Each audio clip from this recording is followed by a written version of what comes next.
नोकरीची संधी, 15 ते 20 हजार रुपये महिना कमावण्याची संधी. त्वरित संपर्क साधा. ॲडव्होकेट PR अण्णा पवार यांच्या संकल्पनेतील नार-पार नदी जोड प्रकल्प. कसमादे पट्ट्यासह उत्तर महाराष्ट्राला वरदान ठरणारा हा नदी जोड प्रकल्प. नार-पार, अंबिका, औरंगा या पश्चिम वाहिनी नद्यांचे पाणी एकत्र करून ते गिरणा खोऱ्यात सोडून नार-पार नदी जोड प्रकल्प ही गेल्या 40 ते 45 वर्षाची मागणी होती. ही संकल्पना खरी स्वर्गवासी ॲडव्होकेट TR अण्णा पवार यांची होती. त्यासाठी त्यांनी सन 14/3/1987 रोजी दाभाडीच्या गिरडा साखर कारखान्याच्या सभागृहात पहिली सभा घेतली. त्या सभेत जळगाव, धुळे, नाशिक, मालेगाव येथून नागरिक पोहोचले असल्याने ती सभा देखील ऐतिहासिक ठरली होती. त्यानंतर त्यांनी दिवंगत माजी केंद्रीय राज्यमंत्री सोनू सिंग यांच्यासोबत केमच्या डोंगर माथ्यावरून या प्रकल्पाबाबत पाहणी केली. तेव्हाची त्यांची असलेली ही संकल्पना आज पूर्णत्वाकडे वाटचाल करत असल्याचे देखील आजचे मंत्री दादाजी भुसे, भाजप नेते सुरेश नाना निकम यांनी सांगितले. त्यानंतर मंत्री दादा भुसे यांच्या पाठपुराव्यातून या कामाची वर्क ऑर्डर निघाली.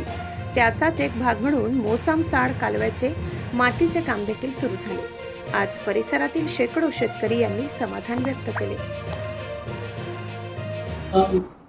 नारपारची जी संकल्पना होती आपल्या आजोबांनी मांडली होती आणि ते स्वप्न आता प्रत्यक्षात खरं उतरत आहे, तर काय वाटतं, काय सांगा? मुळातच नारपारची संकल्पना आमचे आजोबा ॲडव्होकेट TR पवार अण्णासाहेब यांनी 1982च्या आधीपासून ही मांडली. त्याच्यानंतर 1987 साली गिरणा साखर कारखान्यावर एक पाणी परिषद घेऊन उत्तर महाराष्ट्रातील विविध संघटना असतील, विविध लोकप्रतिनिधी, सर्वपक्षीय लोकप्रतिनिधी असतील, यांची सगळ्यांची एक पाणी परिषद घेऊन नारपारचे महत्त्व त्यांना त्यावेळेस पटवून दिले. पण त्या काळात नारपार हा होऊ शकला नाही.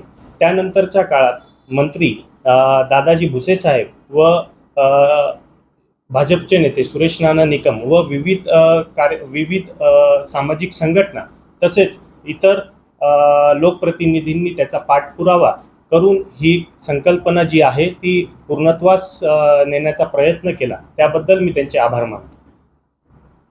तसेच नारपार हा प्रकल्प पूर्णत्वास आता कुठेतरी येताना आपल्याला दिसतो आहे. तर या नारपारच्या प्रकल्पाच्या संदर्भात विविध अशा सभा होत आहेत आणि ह्या सभेमध्ये ही संकल्पना मांडणारे ॲडव्होकेट TR पवार अण्णासाहेब यांचा नामोल्लेख हा प्रत्येक ठिकाणी केला जातो आहे. याबाबत मी मंत्री दादाजी भुसे साहेब तसेच भाजपचे नेते सुरेश नाना निकम यांचे आभार मानतो. तसेच महाराष्ट्र शासनाचे मुख्यमंत्री तथा दोन्ही उपमुख्यमंत्री यांचे देखील आभार मानतो की त्यांनी हा प्रकल्प पूर्णत्वास नेण्यासाठी प्रयत्न केले.